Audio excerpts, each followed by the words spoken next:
I, 28F, never thought I'd be pouring my heart out on the internet, but here I am. My life has been a series of betrayals and heartbreaks, all because of my twin sister, Lily, 28F. We were once inseparable, but now I can barely stand to hear her name. Growing up, Lily and I were mirror images of each other. We shared everything: clothes, friends, even our dreams. Our parents, Mark, 55M, and Diana, 53F, always treated us equally. At least, that's what I thought until we hit our teenage years. From a young age, Lily and I were competitive. We'd race to see who could finish their homework first, who could get the highest grades, who could make the most friends. It was always friendly, though. We pushed each other to be better. I remember when we were 10, we both joined the school choir. Lily had a beautiful voice, and I was so proud of her when she got the solo in our Christmas concert. I cheered louder than anyone else in the audience. But things started to change when we entered middle school. It started small. Lily would borrow my clothes without asking, or take credit for my ideas in school projects. I brushed it off as typical sister stuff. But as we got older, her behavior became more manipulative. There was this boy in our class, Ryan. I had the biggest crush on him, and Lily knew it. I spent weeks working up the courage to talk to him. When I finally did, he seemed interested. We started hanging out at lunch, and I was over the moon. But then, one day, I saw Lily flirting with him. She was using all the information I'd shared with her about his interests, pretending to like the same bands and movies. Within a week, they were dating. When I confronted her, she just shrugged and said, "He likes me better. It's not my fault." That was just the beginning. She'd sabotage my friendships by spreading rumors. Once, she told my best friend, Megan, that I had been talking behind her back. It took months to repair that friendship, and it was never quite the same. It was like Lily was trying to erase me and take my place. She'd copy my style, my mannerisms, even the way I laughed. It was unsettling, like living with a doppelganger who was trying to replace me. The breaking point came during our senior year of high school. I had always loved writing, and I'd been working on a short story for months. It was for a prestigious writing competition, the kind that could open doors for college admissions and future careers. I poured my heart into that story, staying up late night after night to perfect every word. The night before the deadline, I was doing one final edit when I heard a noise. I looked up to see Lily sneaking out of my room, clutching something in her hand. When I confronted her, I saw she had my USB drive, the one with my story on it.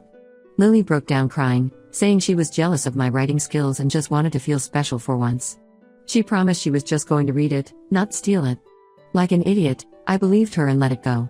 I even comforted her, telling her that her paintings were just as good as my writing. The next day, I submitted my story to the competition. Weeks later, I received a rejection letter. I was devastated, but Lily seemed oddly happy. It wasn't until the winners were announced that I realized why. Lily had won first place with my story. She had submitted it as her own, changing only the name on the paper. I was furious. I tried to tell our parents, but Lily had already spun a tale about how she'd been working on the story in secret for months. They believed her, praising her talent and creativity. I felt like I was going crazy. How could no one see what she had done? I tried to prove it was my story. I showed them earlier drafts on my computer, my notes, even the USB drive. But Lily claimed she had emailed herself copies as she worked, and that I must have copied it from her computer. Somehow, she had thought of everything. After that, I distanced myself from Lily and my family. I went to a college across the country, determined to start fresh. For 4 years, I barely spoke to them, focusing on building my own life and career in journalism. During those years, I threw myself into my studies and extracurricular activities. I joined the college newspaper, working my way up from staff writer to editor-in-chief by my senior year. I interned local newspapers during the summers, building my portfolio and making connections in the industry. It was during my internship at the city newspaper in my junior year that I met Alex, 30M. He was a photographer for the paper, assigned to work with me on a series of articles about local businesses affected by gentrification. We spent long hours together, interviewing shop owners and residents, and I found myself drawn to his passion for storytelling through images. Alex was different from anyone I'd ever met. He was charming and intelligent, with a dry sense of humor that never failed to make me laugh. But more than that, he understood my passion for writing in a way no one else ever had. He would listen for hours as I rambled about story ideas or the latest article I was working on. We started dating towards the end of my internship. At first, I was hesitant. My experiences with Lily had left me with trust issues, and I was afraid of getting hurt again. But Alex was patient. He never pushed me, always respecting my boundaries and giving me space when I needed it. After graduation, we moved in together and started planning our future. Alex encouraged me to apply for jobs at major magazines, believing in my talent even when I doubted myself. With his support, I began to rebuild my confidence as a writer. Last year, I landed an interview for my dream job at a prestigious magazine. It was the kind of opportunity I had been working towards for years. The night before the interview, Alex suggested we celebrate with dinner at our favorite restaurant. As we were getting ready to leave, my phone rang. It was my mom, calling to tell me that Lily had been in a car accident. I was torn. Part of me wanted to ignore the call and go to my interview. But despite everything, Lily was still my sister. I told Alex to go ahead to the restaurant while I booked a flight home. He was supportive, promising to reschedule the interview for me. When I arrived at the hospital, I was shocked to find Lily perfectly fine. There had been no accident. My parents looked confused when I burst into the room, asking what was wrong. Lily just smirked and said, "Oh, did Mom call you? I must have misunderstood. I just had a fender bender, nothing serious." I was furious. I had missed my interview for nothing. I tried calling Alex to see if he could still help reschedule, but his phone went straight to voicemail. For 3 days, I couldn't reach him. I was starting to worry when I finally got a text from him. The text shattered my world. It read, "I'm sorry, but I can't do this anymore. I've fallen in love with someone else. Your sister helped me see that we're meant to be together. I hope you can forgive us someday." I couldn't believe it. Lily had done it again. She had stolen my boyfriend, my dream job opportunity, and any remaining trust I had in my family. When I confronted her, she didn't even try to deny it. She just said, "You always get everything." I just wanted something for myself for once. I left that day and haven't spoken to any of them since. I blocked their numbers, deleted my social media accounts, and moved to a new city. For the past year, I've been rebuilding my life, trying to heal from the betrayal. I found a job at a small local magazine. It's not my dream job, but it's a start. I've made a few friends at work, but I find it hard to trust people now. Every time someone gets close, I worry they'll turn out to be like Lily or Alex. Yesterday, I received a letter from Lily. She wrote that she's pregnant with Alex's child and wants to reconcile. She says she realizes now how much she's hurt me and wants to make amends. Part of me wants to tear up the letter and continue with my life. But another part wonders if I should hear her out. Am I crazy for even considering it? I don't know what to do. The rational part of me says to stay away, but there's still a small voice wondering if maybe, just maybe, she's changed. I need advice. Should I give Lily a chance to explain herself, or should I continue to keep her out of my life? Update 1. Thank you all for your supportive comments and advice. After reading through everything and spending several sleepless nights weighing my options, I decided to hear Lily out, but on my terms. I agreed to meet her in a public place, a cafe near my new apartment. The week leading up to our meeting was filled with anxiety.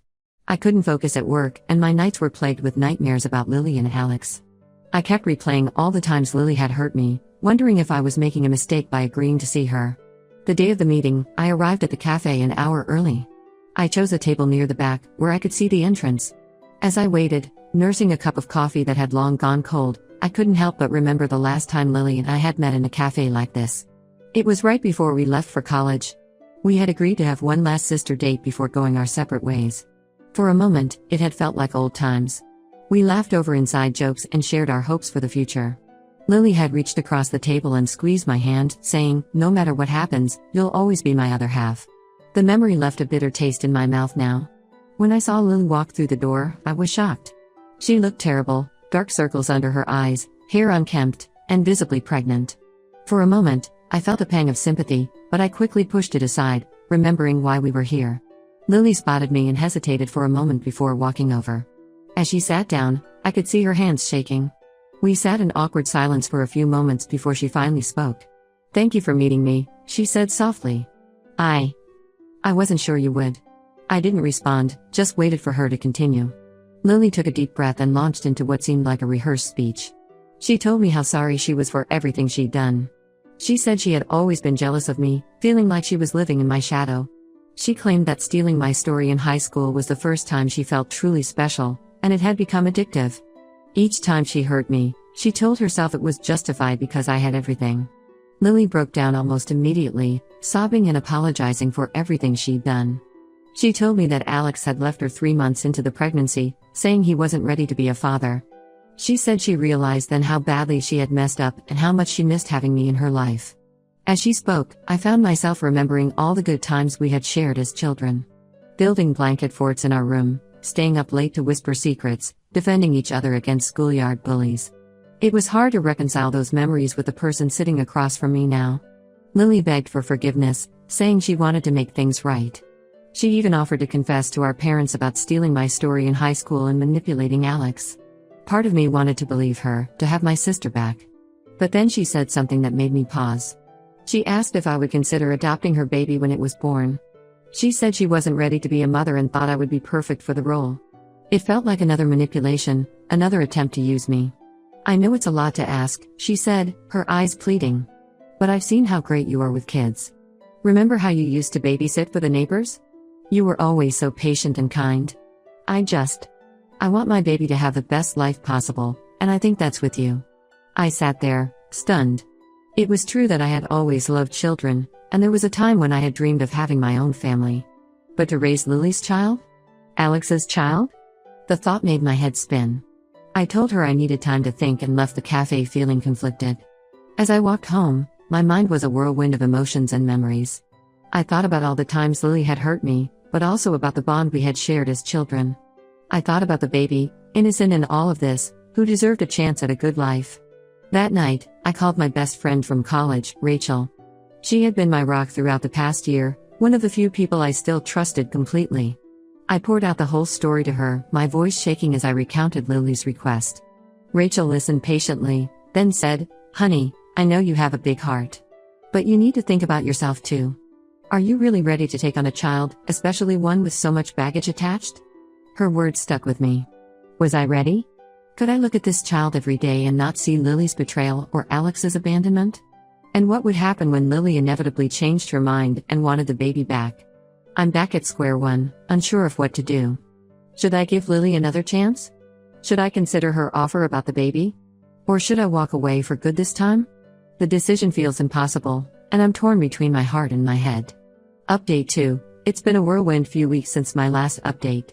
After much soul-searching and conversations with trusted friends, I decided to maintain limited contact with Lily but firmly rejected the idea of adopting her baby. The decision didn't come easily. I spent countless nights tossing and turning, weighing every possible outcome. I even went so far as to research adoption laws and speak with a family counselor. In the end, I realized that while I might be capable of raising a child, doing so under these circumstances would likely lead to resentment and pain for everyone involved. I met with Lily again to explain my decision. We met at the same cafe as before, but this time I felt more prepared, more in control. I had rehearsed what I wanted to say, determined to stand my ground. I told her that while I appreciated her apology, the trust between us was irreparably broken. I explained that I was willing to be civil and maybe even build a cautious relationship over time, but I needed strong boundaries. As for the baby, I told her I couldn't take on that responsibility. It wouldn't be fair to me, to her, or to the child. Lily didn't take it well. Her face crumpled, and for a moment, I saw the little girl who used to crawl into my bed during thunderstorms. But then her expression hardened. She accused me of being unforgiving and selfish, saying that family should always come first. She brought up childhood memories, trying to guilt me into changing my mind. When I stood my ground, she stormed out of the cafe, leaving me feeling both relieved and guilty. For the next few days, I struggled with my decision. Had I been too harsh? Should I have given her another chance? But every time I started to doubt myself, I remembered all the pain she had caused me over the years. A few days later, I received a call from my parents. Apparently, Lily had told them everything, about stealing my story, manipulating Alex, and even asking me to adopt her baby. They were shocked and apologetic, saying they had no idea how much Lily had hurt me over the years. Hearing their voices after so long was strange. Part of me wanted to hang up, to protect myself from further pain. But another part, a part I thought had died long ago, yearned for their understanding and support. They asked if we could meet to talk things through as a family. I agreed to a family dinner at a neutral restaurant. It was tense and awkward at first, but as we talked, I felt a weight lifting off my shoulders. My parents listened without interrupting as I shared my side of the story, years of hurt and resentment pouring out. To my surprise, they believed me. They apologized for not seeing what was happening and for inadvertently enabling Lily's behavior. My mom cried as she told me how sorry she was for not protecting me. My dad, usually so stoic, looked devastated as he realized how he had failed me.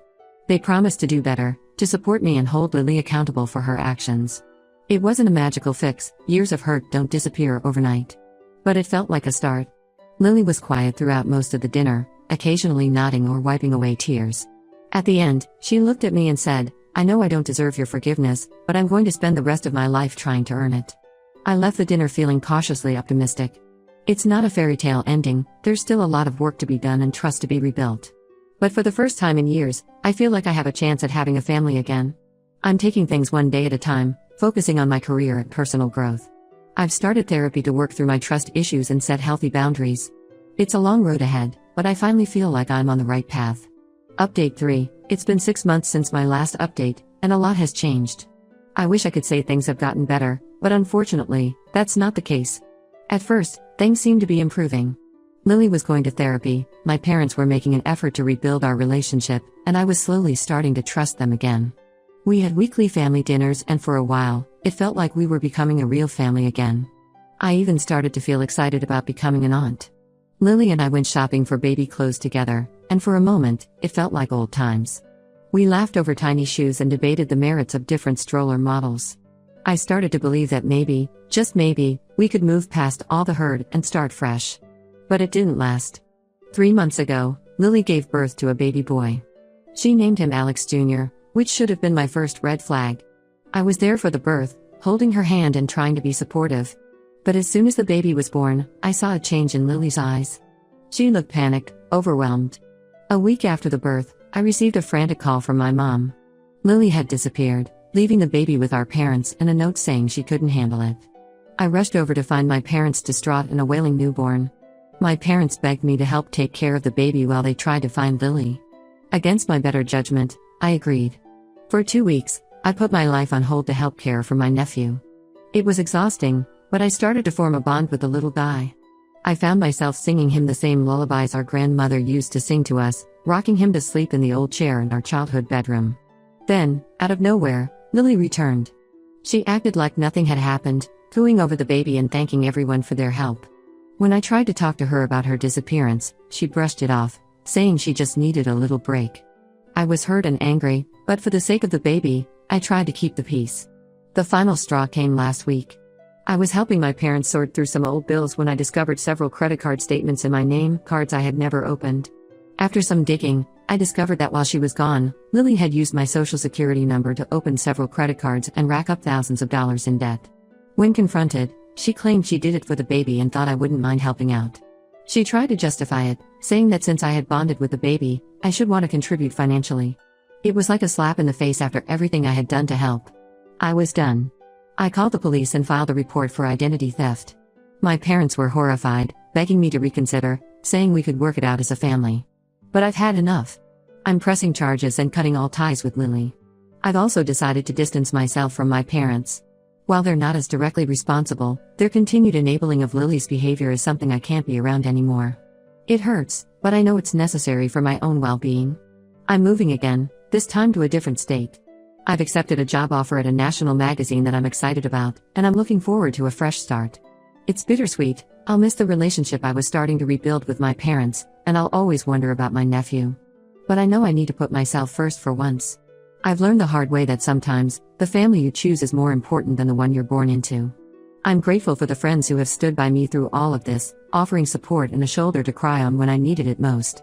To those who have followed my story and offered advice, thank you. Your support has meant more than you know. This is likely my final update. I'm closing this chapter of my life and looking forward to writing a new one where I'm the author of my own story, and no one can steal that from me again. As I pack up my apartment and prepare for my move, I feel a mix of emotions. There's sadness for what could have been, anger at the years of manipulation, but also hope for the future. I don't know what lies ahead, but for the first time in a long time, I'm excited to find out.